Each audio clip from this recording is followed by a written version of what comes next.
Jesus said, "The sheep that belong to me listen to my voice. I know them, and they follow me. I give them eternal life. They will never be lost, and no one will ever steal them from me. The Father, who gave them to me, is greater than anyone, and no one can steal from the Father. The Father and I are one."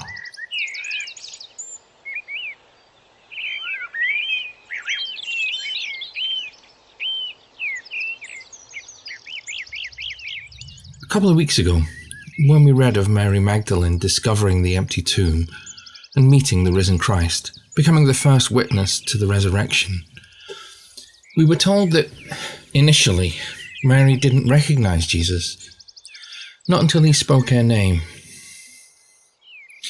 That was also one of the passages that was posted to our parish Facebook page, in response to which someone posted a comment, "The sheep that belong to me listen to my voice." It was something of a light bulb moment for me. I don't know why, but it just made perfect sense that Mary would recognize the shepherd's voice. It's been on my mind ever since, and now, today, we're given that passage from John that was quoted in the Facebook comment. And once again, it's got me thinking about recognizing the voice of the shepherd, as Mary Magdalene did. It's not just about the sound of the voice, is it though? It's about the relationship between the speaker and the hearer. And there's something about how we respond to what we hear. I had a couple of nights away with my brother last week, and as we do, we were reminiscing about when we were kids. He was saying he thinks that we were lucky growing up at a time when there was only one TV in the house and only 3 channels, because families would watch TV together. Now, there's so many screens, families rarely watch anything together.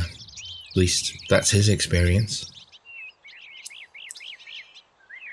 Saturday evenings were often a time when we would do that. Do you remember things like the Generation Game and Dad's Army and Mike Yarwood doing impressions of all kinds of folk? It wasn't just the way he changed his voice to sound like famous people that was entertaining. It was how he used those voices to say unexpected things that made it funny, not just skillful. As for Spit and Image, that took that kind of parody to a whole new level.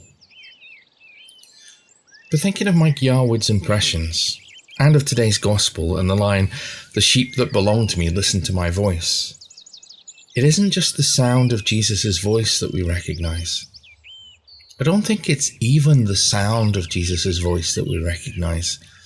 It's more what that voice says, how it rings true, how it resonates with us. I think that's what it means to recognize Christ's voice.